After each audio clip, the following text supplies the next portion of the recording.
আমৃত্যু ভালোবাসি তোকে, সিজন ১, পর্ব সংখ্যা ৬১। লেখনীতে সালমা চৌধুরী। গল্প পাঠে আমি অরোরা ইসলাম। আবিরের ক্রন্দিত কণ্ঠে বলা কথাটা মেঘের কুণ্ণকহরে প্রবেশ মাত্রই মেঘ কিংকর্তব্য বিমূর্ত হয়ে গেছে। মেঘের বুক ধড়ফড় করছে, গাত্র জুড়ে রক্ত সঞ্চরণ তীব্র থেকেও তীব্র হতে শুরু করেছে। বুকের বাম প্রকোষ্ঠে আবদ্ধ হৃৎপিণ্ডে বেধক নাভিশ্বাস অনুভূত হচ্ছে। আবির ভাইয়ের সংগুপ্ত প্রণয়ের অনলে বারংবার আহত হওয়া মেয়েটার হৃদয় আজ আবিরের আর্তনাদে সম্পূর্ণ তছনছ হয়ে গেছে। ভীতিকর অযাচিত পরিস্থিতি সামলানোর অনুমাত্র সামর্থ্য মেঘের নেই। মেঘ ক্ষুদ্র আলোতে আশ্চর্য নয়নে চেয়ে আছে আবিরের পরিশ্রান্ত ধীরতায়। আবিরের হাতে থাকা মেঘের হাতটা থরথর করে কাঁপছে। ক্ষণিকের ব্যবধানে মেঘের অক্ষিপট ভিজে এসেছে। আবির ভাই সরি বলছেন, কিন্তু কেন? চোখের সামনে ঘটা সবকিছু অবিশ্বাস্য মনে হচ্ছে। কাঙ্ক্ষিত ব্যক্তির মুখে অনাকাঙ্ক্ষিত শব্দ অবসহন করতে মেঘের নিজের সাথে নিজেকে প্রভূত বিগ্রহ করতে হয়েছে। মনের অস্থিনে টালমাটাল হাল সামলে মেঘ ভয়ার্ত গলায় জানতে চাইল, আপনার কি হয়েছে? কান্নার তোপে আবিরের কপালের পাশের শিরা উপশিরাগুলো দপদপ করছে। রক্তবর্ণের আখি যুগল আরো বেশি রক্তাভ হয়ে গেছে। আবিরের লাগামহীন ক্রন্দনের সমাপ্তির রেশ মাত্র নেই। মেঘের চোখ ছলছল করছে, দুহাত বরফের ন্যায় ঠান্ডা হয়ে যাচ্ছে। বুকের ভেতর ঘনীভূত নভোচর সরিয়ে দৃষ্টির দীর্ঘশ্বাস ছেড়ে মেঘ ভেজা কণ্ঠে আবারও প্রশ্ন করল, আবির ভাই, আপনি কাঁদছেন কেন? আবির ঢোক গিলে মুখ তুলে মেঘের অভিমুখে চাইল। আবিরের চোখ মুখের ধরন অত্যন্ত গুরুগম্ভীর, চেহারায় বিন্দুমাত্র লাবণ্য নেই। মেঘের তুষারের মতন ঠান্ডা দুহাত আবিরের অতর্কিতে নিজের গালে রাখল। সহসা আবির চওড়া দুহাত দিয়ে মেঘের ছোট ছোট হাতকে সম্পূর্ণ ঢেকে ফেলেছে। আবিরের গালের খোঁচা খোঁচা দাড়ি, সেই সাথে গাল বেয়ে গড়িয়ে পড়া নোনা জলের স্পর্শে মেঘের সর্বাঙ্গে শীতল হাওয়া বইছে। প্রণয়ের পূর্ণতা পাওয়ার শানিত আক্ষেপ যে ধ্বংসের খেলায় নেমেছে, সে ধ্বংসলীলা প্রতিনিয়ত বধ করেছে মেঘের কুশল হৃদয়কে। মনের গহীনে ১ বছরে আত্মগোপনে মন্থর গতিতে বেড়ে ওঠা অভিমানের ভাবগুলো আজ আবিরের নিগাঢ় সংস্পর্শে অনুযোগে রূপ নিতে উঠে পড়ে লেগেছে। নিদারুণ ভীতিপদ পরিস্থিতিতে মেঘ হতবিহ্বল হয়ে উঠেছে। লুকোচুরি প্রেমগুলো মনের অন্তরালে নিথর হয়ে গেছে। আবিরের নীরের দৃষ্টিতে উদ্বেগ স্পষ্ট। আবির আস্তে করে গলা খেখেরে দিয়ে অত্যন্ত নমনীয় কণ্ঠে বলল, অপসন্নতায় ঘেরা জনপদে আমি না চাইতেও বিশল্যকরণীর কবলে পড়ে গেছি। পুঁথিগত শব্দে তোকে বোঝাতে আমি আজ অক্ষম। প্রয়োজনে সমস্ত বিপর্যয় নীরবতায় সয়ে যাব, তবুও ব্যর্থতা সইতে পারবো না। মেঘ শান্ত স্বরে নির্দ্বিধায় বলল, আপনাকে ব্যর্থতা সইতে হবে না। আমি সবসময় দোয়া করি যেন আপনি সবকিছুতে সফল হতে পারেন। আমার বিশ্বাস আপনি সফল হবেন ইনশাআল্লাহ। এবার অন্তত থামুন প্লিজ। আবির ভেজা চোখে মুচকি হেসে বলল, তবে যে কাউকে অনেক বেশি সহিষ্ণু হতে হবে। মেঘ উদ্বেলহীন কণ্ঠে জানালো, কারো সহিঞ্চুতায় যদি আপনার সাফল্য অর্জিত হয়, তবে সে আমের সহিঞ্চুত হবে। আবির মেঘের হাতের ওপর থেকে নিজের হাত সরিয়ে মলিন হেসে ঠান্ডা কণ্ঠে বলল, অনেক রাত হয়েছে, ঘুমাতে যান এখন। মেঘ চিন্তিত কণ্ঠে শুধালো, আর আপনি? একটু পর যাব। মেঘ নিজের ওড়নার এক পাশ টেনে আলতোভাবে আবিরের চোখ মুখ মুছে দিয়েছে। আবির চোখ বন্ধ করে মেঘের স্নিগ্ধতা অনুভব করছে। এতক্ষণ কান্নার কারণে বুঝতে না পারলেও এখন মেঘের গায়ের গন্ধে আবিরের মন মত্ত হয়ে যাচ্ছে। মায়াবতীকে ছুতে চাওয়ার উন্মাদনা আঁকড়ে ধরেছে আবিরকে। হৃদয়ের ক্ষত প্রতিহত করার ক্ষমতা আবিরের থাকলেও মেঘের প্রতি অগাধ অনুরক্তি লুকিয়ে রাখার সামর্থ্য আবিরের নেই। মেঘের অনাবশ্যক যত্নে আবিরের বুকে অদ্ভুত শিহরণ জাগছে। আবিরের মনে মেঘকে নিয়ে সর্বদাই সংশয় কাজ করে। মেঘ যেদিন আবিরের চোখে চোখ রেখে আবিরের অনুভূতি জানতে চাইবে, সেই দিন আবিরের সবকিছু ছাড়খাড় হয়ে যাবে। কারণ কারণ ওই চোখে চোখ রেখে আবির কখনো মিথ্যা বলতে পারবে না। অন্যদিকে নিজেকে নিজে কথা দিয়েছে, মেঘকে প্রতিশ্রুতি দিবে না, বউ করে নিজের অঢেল ভালোবাসার সমক্ষ প্রমাণ দেবে। মেঘের কান্না চিরতরে মুছে দেওয়ার প্রতিজ্ঞা করেছে। সেসব কিছু ভেবেই বারংবার আহত হয় আবির। মেঘকে সম্পূর্ণ নিজের করে নিতে পারছে না। পরিবার নামে বেড়াজালে বাধা পড়ে আছে। এদিকে মেঘের কান্না কমার বিপরীতে দিনকে দিন বেড়েই চলেছে। আবির প্রতিনিয়ত নিজেকে দায়ী করেছে, আর অন্তরালে উত্তাপে নিজেই ঝলসে যাচ্ছে। মেঘ আবিরের চোখ মুখে মুছে শীতল কণ্ঠে বলল, আমাকে রুম পর্যন্ত দিয়ে আসুন। আবির ভুরু কুঁচকে ক্ষীণ স্বরে বলল, আসছিলেন কিভাবে? মেঘ চট করে বলে ফেলল, যেভাবে আসি না কেন, তাতে আপনার কি? এখন আমাকে দিয়ে আসবেন, চলুন। আবির আর চোখে মেঘের পানে তাকালো। ক্ষুদ্র আলোতে মেয়েটার ক্রোধিত মুখশ্রী জ্বলজ্বল করছে। আবির মৃদু হাসল। আবিরের হাসি দেখে মেঘ হতাশ হয়ে ভারী নিঃশ্বাস ছেড়ে আকুল কণ্ঠে বিড়বিড় করে বলল, ওই যে দেখুন, দরজায় দাঁড়িয়ে তেনারা আমাকে দেখে কেমন করে হাসছে। মেঘের আজগবি কথা শুনে আবির না হেসে থাকতে পারল না। অকস্মাৎ জোরে শব্দ করে হাসতে শুরু করেছে। আবিরের মুখে হাসি ফুটাতে পেরেছে বলেই মেঘ আহ্লাদে গলে যাচ্ছে। আবিরের হাস্যোজ্জ্বল চেহারায় অপলক দৃষ্টিতে তাকিয়ে মনে মনে আওড়ালো, আপনি যতবার নিরাশ হবেন, আমি ঠিক ততবার আপনার মনে আশার আলো জ্বালাবো। আমৃত্যু আপনার পাশে হৈতশীর ছায়া হয়ে থাকব। আবেগে আপ্লুত মেঘের রঙিন ধৃষ্টতার অন্ধকার মুহূর্ত সরে গেছে। রং বেরঙের স্বপ্নে সেজে উঠেছে মনের আঙিনা। আবিরের নজর মেঘের দিকে পড়তে জিভ দিয়ে ঠোঁট ভিজিয়ে ভুরু নাচালো। মেঘ লজ্জায় চিবুক নামিয়ে বিড়বিড় করে বলল, আপনার হৃদয়ে অনুভূতির সমাপ্তির পূর্বেই নবরূপে সৃজন করব তৃপ্তির নিকেতন। আবির বসা থেকে দাঁড়িয়ে মোলায়েম কণ্ঠে বলল, ম্যাম চলুন। আবির হাঁটছে। মেঘও আবিরের পিছু পিছু হাঁটছে। কিছুটা আলোকিত ছাদ পেরিয়ে দরজার কাছে আসতেই মেঘ চোখে অন্ধকার দেখছে। হঠাৎ মনে পড়ে গেল, সত্যি সত্যি যদি তেনারা এখানে থাকে। মেঘ ভয়ে আবিরের শার্ট খামচে ধরেছে। মেঘের দৃঢ়তা বুঝতে পেরে আবির একটু থেমে মেঘের পিঠ পেরিয়ে অন্য পাশের কাঁধে আলতোভাবে হাত রেখেছে। অকস্মাৎ মেঘের চিৎকার দিয়ে উঠেছে, আ! আবির তড়িৎ বেগে মেঘের মুখ চেপে শক্ত কণ্ঠে বলল, আরে পাগল, আমি ধরেছি, তেনারা ধরেনি। মেঘ আতঙ্কিত কণ্ঠে বলে উঠল, আপনি এভাবে ধরছেন কেন? আমি ভয় পেয়ে গেছি, বলে ধরবেন না? আবির নাক মুখ কুঁচকে চিবিয়ে চিবিয়ে বলল, আপনাকে ছুতে গেলে অনুমতি নিতে হবে? মেঘ মনমরা হয়ে বলল, অন্ধকারে ভয় লাগে। আবির কিছুটা সরে গিয়ে শক্ত কণ্ঠে বলল, তোর কাছে ফোন আছে না? ফ্ল্যাশ জ্বালা। No need. কেন? মেঘ দু হাতে আবিরের বাহু চেপে ধরে বলল, আপনিই আছেন। আবির নিঃশব্দে হেসে সিঁড়ি দিয়ে নামছে। মেঘের রুমের সামনে আসতেই মেঘ শান্ত স্বরে বলল, আপনি কিন্তু এখন আর ছাদে যাবেন না। কেন? আপনি রুমে না থাকলে আমার ভয় লাগে। আবির কপাল গুটিয়ে বলল, আমার রুমে আমি থাকার সাথে আপনার ভয় পাওয়ার না পাওয়ার কি সম্পর্ক? মেঘ সাফাই দেওয়ার স্বরে বিড়বিড় করে বলল, মনকে সান্ত্বনা দেওয়ার জন্য পাশের রুমে মানুষ থাকা আবশ্যক। আপনার রুম ফাঁকা থাকলে তেনারা আমাকে ভয় দেখানোর সুযোগ পেয়ে যাবে। আবির নিঃশব্দে হেসে বলল, এত বছর যে আমার রুম ফাঁকা ছিল, তখন মনকে কিভাবে সান্ত্বনা দিতেন? মেঘ একরাশ বিরক্তি নিয়ে বলে উঠল, আপনি এত কথা বলেন কেন? ছাদে যেতে বারণ করছি মানে যাবেন না। কথাটা বলেই মেঘ ফোঁস করে শ্বাস ছাড়ল। আবির ভুরু কুঁচকে দু আঙুলে মেঘের নাকে আলতোভাবে চেপে মোলায়েম কণ্ঠে বলল, সরাসরি নিষেধাজ্ঞা দিলেই হয়, মিথ্যা অজুহাত দেখানোর কি প্রয়োজন? হুম? মেঘ সঙ্গে সঙ্গে মাথা নিচু করে ফেলেছে। আবির স্বাভাবিক কণ্ঠে বলল, ঘুমান আপনি, আমিও ঘুমাতে যাচ্ছি। মেঘ ঘাড় কাত করে সম্মতি দিল। সময় চলছে নিজস্ব গতিতে। আরও একটা ঈদ কেটে গেছে। মোজাম্মেল খানের কথা মতো এবার সব দায়িত্ব আবির আর তানভীর একাই সামলিয়েছে।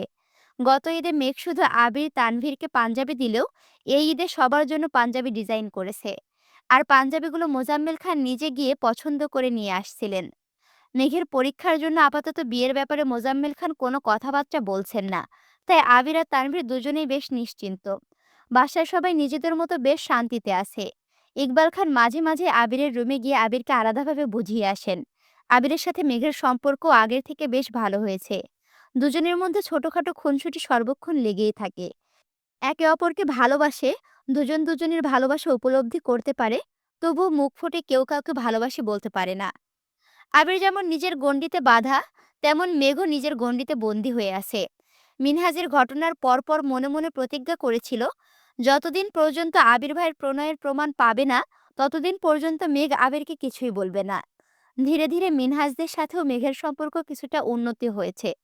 তানভীর নিজের কাজে ব্যস্ত হয়ে গেছে, তবে সময় পেলে আবিরের গাড়ি নিয়ে ভাই বোনদের সঙ্গে নিয়ে ঘোরাঘুরি করে। ফুপিতের বাসায়ও সাথে যোগাযোগ ভালো হয়েছে। 15 দিন কিংবা মাসে একবার হলেও যাতায়াত হয়। সবার সম্পর্ক ভালো থাকলেও মিম আর আরিফের সম্পর্ক এখন টম অ্যান্ড জেরির মতো।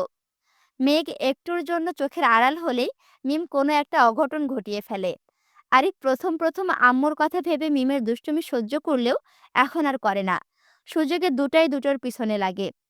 আজ সকাল থেকে শিমুল আর সোহাগ তানভীরকে কল দিচ্ছে। অনেকদিন যাবৎ বন্ধুদের সাথে আড্ডা দেওয়া হচ্ছে না, তাই তানভীর বিকেলের দিকে বন্ধুদের সাথে দেখা করতে বেরিয়েছে। শিমুল আর সোহাগ দুজনে আগে উপস্থিত, একসঙ্গে ঘুরোঘুরি করে আড্ডা দিচ্ছিল আর চা খাচ্ছিল। তানভীর চায়ের চুমুক দিয়ে রাস্তার দিকে তাকাতেই সহসা ভুরু কুঁচকালো। বন্যা কিছু জিনিসপত্র নিয়ে একা একা হনহন করে যাচ্ছে। তানভীর চায়ের কাপ রেখে তড়িঘড়ি করে উঠে বলল, তোরা বস, আমি আসতেছি। সোহাগ ধীর কণ্ঠে শুধালো, কোথায় যাচ্ছিস? তানভীর মেকি স্বরে জবাব দিল, প্রেম করতে। তানভীর যেতে যেতে বন্যা অনেকটাই সামনে চলে গেছে। তানভীর পিছন থেকে ডাকলো, বন্যা। আচমকা পুরুষালী কণ্ঠে নিজের নাম শুনে বন্যা ফিরে তাকালো। তানভীরকে দেখে কিছুটা স্বস্তি পেল। স্বাভাবিক কণ্ঠে বলল, আসসালামু আলাইকুম। ওয়ালাইকুম আসসালাম। পরীক্ষা কেমন হলো? আলহামদুলিল্লাহ ভালো। কোথাও গিয়েছিলেন? একটা ফ্রেন্ডের বাসায় গিয়েছিলাম, আর কিছু কেনাকাটা করছি। তানভীর হাত বাড়িয়ে বলল, ব্যাগটা আমাকে দাও, আমি এগিয়ে দিয়ে আসছি। বন্যা তড়িৎ বেগে বলল, না, আমি নিতে পারবো। বিশ্বাস রাখতে পারো, তোমার ব্যাগ নিয়ে পালাবো না আমি। বন্যা ভুরু কুঁচকে গম্ভীর কণ্ঠে বলল, আমি কি একবারও বলেছি আপনি পালাবেন? তাহলে ব্যাগটা দাও। ব্যাগ নিতে গিয়ে বন্যার হাতে তানভীরের হাত লাগতে বন্যা তৎক্ষণাৎ ব্যাগ ছেড়ে হাত সরিয়ে ফেলেছে। তানভীরের তপ্ত স্পর্শ অনুভব হতে বন্যার বুক কেঁপে উঠেছে। তানভীর ব্যাগ ধরে বিস্ময় সমেত তাকিয়ে প্রশ্ন করল, কোনো সমস্যা? না। তানভীরকে কে বোঝাবে? বন্যার কাছে তানভীর মানুষটাই সমস্যা। বন্যা যতটা সম্ভব তানভীরের থেকে নিজেকে গুটিয়ে রাখে, তবুও ততটা পারে না। কোনো না কোনোভাবে মানুষটার সাথে দেখা হয়েই যায়। বন্যা স্বাভাবিক কণ্ঠে বলল, আপনি এখানে কেন আসছিলেন? বন্ধুরা দেখা করার জন্য বারবার কল দিচ্ছিল, তাই আসছি। এখানে চলে আসছেন যে? বন্ধুরা খুঁজবে না? আমাকে ব্যাগটা দিয়ে বন্ধুদের কাছে যান, আমি নিতে পারবো। এত কথা বলো কেন তুমি? আমি সাথে যাচ্ছি, এটা ভালো লাগছে না? তানভীরের ধমকে বন্যা কিছুটা কেঁপে উঠল। তানভীর সহসা কৌতুক স্বরে বলল, আরে মজা করছিলাম, চলো, তোমাকে এক কাপ চা খাইয়ে রিকশায় উঠিয়ে দিচ্ছি। বন্যা নাক কুচকে বলল, চা খাবো না আমি, ধন্যবাদ। তানভীর শব্দ করে হেসে বলল, আমি তো জানতাম তোমার চা খুব পছন্দ, এখন আমি বলছি বলে খাবে না? বন্যা কিছুটা উদ্বেল কণ্ঠে শোধালো, আপনাকে কে বলেছে? মেঘ? সেটা তুমি জেনে কি করবা? খাবে কিনা বলো। বন্যা আস্তে করে বলল, ঠিক আছে। অনেকটা এগিয়ে গিয়ে রাস্তার পাশে একটা চায়ের দোকানে দুজনেই চা খেতে দাঁড়িয়েছে।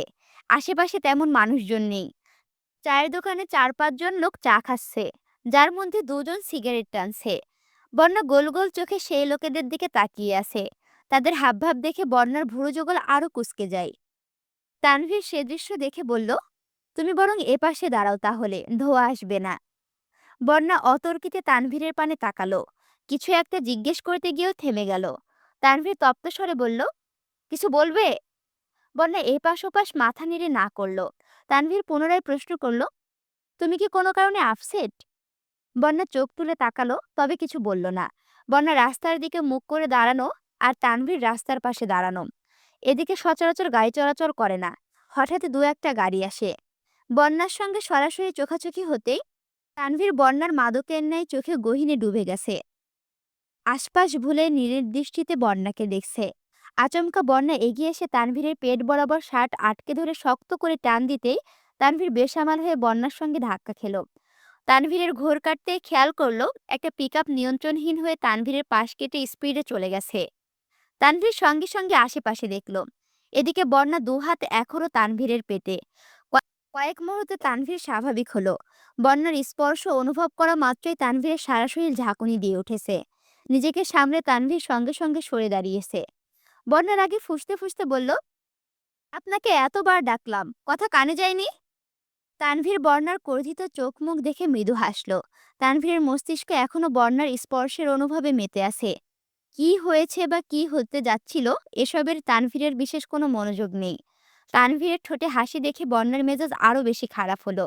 রাগে কটমট করে বলল, আপনি হাসতেছেন? এখন যদি গাড়িটা আপনার উপর দিয়ে চলে যেত, তখন কি হতো? তানভীর মৃদু স্বরে বলল, জানি না। বন্যা ফের বলে উঠল, রাস্তাঘাটে এভাবেই চলাফেরা করেন? তানভীর কপাল গুটিয়ে প্রশ্ন করল, কিভাবে চলাফেরা করি? অসাবধানতায়। ও। বন্যা ফোঁস করে উঠল, ও কি? আপনার কিছু একটা হয়ে গেলে বাসার অবস্থা কি হতো একবার ভেবেছেন? তানভীর কপাল কুঁচকে বলল, কি হতো? তানভীরের দুষ্টুমি বুঝতে পেরে বন্যার আগে আরো বেশি ফুঁসছে। রাগের কারণে বন্যার ঠোঁট দুটো স্বাভাবিকের তুলনায় বেশ সরু হয়ে গেছে। গোলাপি লিপস্টিকের সরু ওষ্ঠাদয়ে তানভীরের নজর স্থির হয়ে আছে। বন্যা রাগে একের পর এক কথা বলছে। তানভীর অবাক লোচনে শুধু ঠোঁটের দিকেই চেয়ে আছে। বন্যা অকস্মাৎ বলে উঠল, আমি এখনই মেঘকে কল দিয়ে সব বলবো। মেঘের নাম শুনতেই তানভীরের এবার টনক নড়ে উঠল। তৎক্ষণাৎ বলল, প্লিজ, বনুকে কিছু বলো না। বন্যা ভারী কণ্ঠে বলল, আপনি কতটা কেয়ারলেস এটা তো ওর জানা দরকার। আমি এক্ষুনি কল দিচ্ছি। বন্যা মেঘকে কল দেওয়ার জন্য নাম্বার বের করতে লাগলো। তানভীর বন্যার হাত থেকে ফোনটা নিয়ে নিজের পকেটে রেখে গম্ভীর কণ্ঠে বলল, আর যাই করো সমস্যা নেই, কিন্তু বনুকে আজকের ঘটনা বলো না প্লিজ। কেন?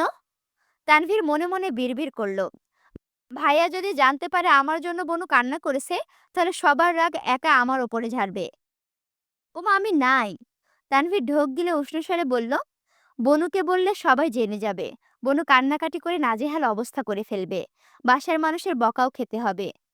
বন্যা চাপা স্বরে বলল, মেয়েকে খুব ভালোবাসেন তাই না? তানভীর কপাল কুঁচকে মৃদু হেসে জবাব দিল, হ্যাঁ, খুব ভালোবাসি। তানভীর মনে মনে আওড়ালো, বনুর বেস্ট ফ্রেন্ডকেও খুব ভালোবাসি।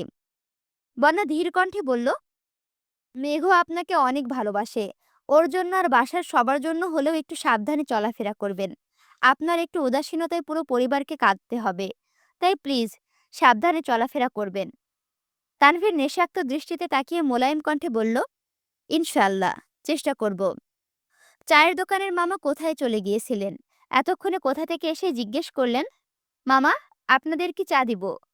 তানভীর উচ্চস্বরে বলল, একটা আদা চা আর একটা লেবু চা। লেবু চাতে চিনি একটু বেশি দিবেন। বন্যা অবাক চোখে তাকিয়ে প্রশ্ন করল, আপনি কিভাবে জানেন আমি লেবু চা খাই আর চিনি বেশি খাই? তানভীর আর চোখে আকাশ পানে তাকিয়ে অকস্মাৎ বলে উঠল, ঠিকই তো, আমি কিভাবে জানি? বন্যা গম্ভীর কণ্ঠে বলল, প্রশ্নটা আমি আপনাকে করেছি। তানভীর মেকি স্বরে বলল, উত্তর ভাবতে সময় দিবে তো নাকি? বন্যা তানভীরের হাবভাব দেখে প্রখর তপ্ত স্বরে বলল, থাক, আর উত্তর দিতে হবে না। বাঁচা গেল। বন্যা সূক্ষ্ম নেত্রে তাকালো, ততক্ষণে তানভীর চা আনতে চলে গেছে। চা খেতে খেতে বন্যা বেশ কয়েকবার তানভীরের দিকে তাকিয়েছে। তানভীর সেটা বুঝতে পেরে আগে থেকে সাবধান হয়ে গেছে। চা খাওয়ার শেষের দিকে চায়ের বিল দিয়ে কিছুটা সামনে গিয়ে বন্যাকে একটা রিকশায় উঠিয়ে দিল। যাওয়ার আগে পকেট থেকে বন্যার ফোনটা বের করে দিতে দিতে আবারও বলল, প্লিজ, বনুকে কিছু বলো না। তানভীর আবারও সোহাগদের কাছে গেল। আমি একটা কথা বলি, জানি কথাটা শুনে তোমরা কে কিভাবে নিবা আমি জানি না। তবে আমার কথাটা বলার জন্য আমার পেট ফেটে যাচ্ছে। আমাদের একটা ফ্রেন্ড ছিল, আমি যখন ক্লাস 7 7 বা 8 এ পড়তাম এরকম সময়। তো প্রাইভেটে পড়তাম, সেখানে একটা ছেলের নাম ছিল সোহাগ। তো আমাদের যে টিচার, সে খুব ইয়ার্কি মারতো, মানে খুবই রসিক মানুষ। এবং সে তাকে যখন ডাকতো সেভাবে এভাবে ডাকতো, সুয়েহাগ, ও সুয়েহাগ, মানে সোহাগে সুয়েহাগ বলতো। তো আমরা ব্যাপারটা এত হাসাহাসি করতাম। ইভেন এখনো যদি তাকে দেখি আমার মনে হয় সেই প্রথম কথাটাই, সুয়েহাগ, ও সুয়েহাগ। খানবাড়িতে আজ মেঘ আর মিম হই হুল্লোড়ে মেতেছে। গতকাল মেঘদের প্রথম বর্ষের ফাইনাল পরীক্ষা শেষ হয়েছে। প্র্যাকটিক্যাল এখনো বাকি। তবে প্র্যাকটিক্যাল নিয়ে মেঘের তেমন কোনো টেনশন নেই। কারণ তামিম আর মিনহাজ দুজনেই মেঘ আর বন্যার প্র্যাকটিক্যাল সম্পূর্ণ দায়িত্ব নিয়েছে। যদিও দায়িত্বটা আবিরের থেকে মাপ পাওয়ার জন্যই নিয়েছে, মেঘ বন্যা সেসব কিছু জানে না। পরীক্ষা শেষ হওয়ার খুশিতে মেঘ আজ রাতের বেলায় বাসার মানুষদের রান্না করে খাওয়াবে। রান্না ভালো হলে পরবর্তীতে অন্য একদিন ফুপিদেরও দাওয়াত দেবে। বিকেলের দিকে মেঘ আবিরের নাম্বারে কল দিল। আবির কল রিসিভ করে মোলায়েম কণ্ঠে বলল, বলুন। মেঘ ভুরু কুঁচকে বলল, আপনি আমাকে সবসময় আপনি বলে সম্বোধন করেন কেন? ভালো লাগে তাই।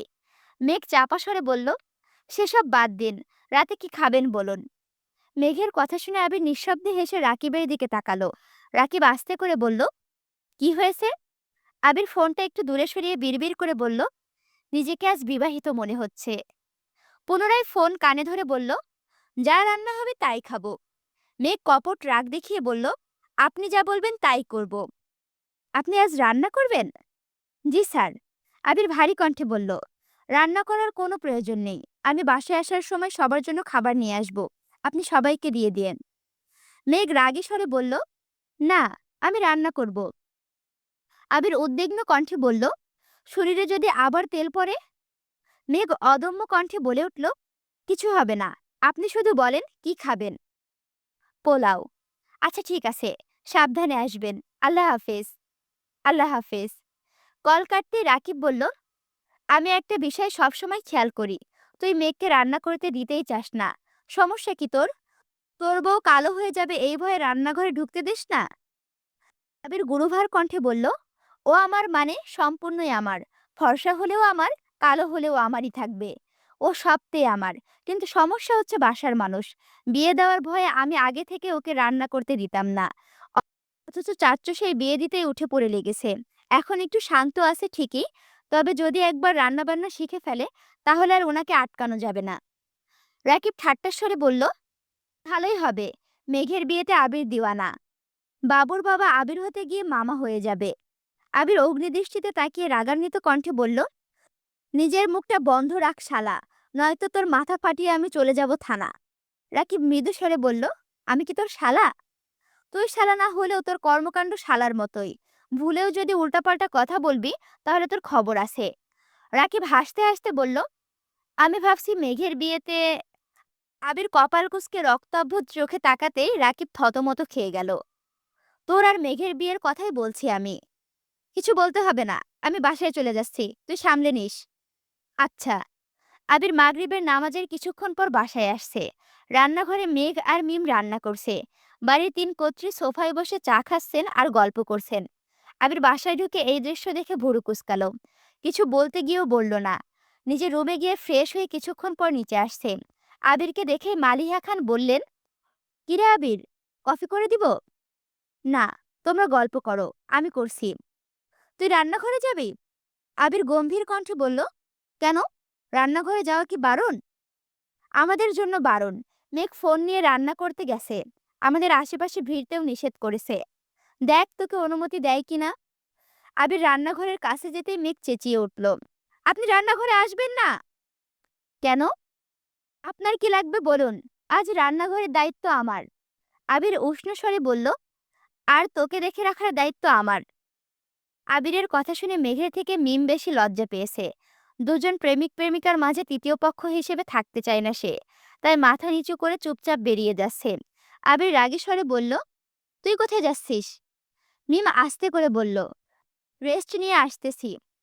আবির গ্যাসে গরম পানি বসিয়ে মেঘের রান্নাগুলো চেক করছে।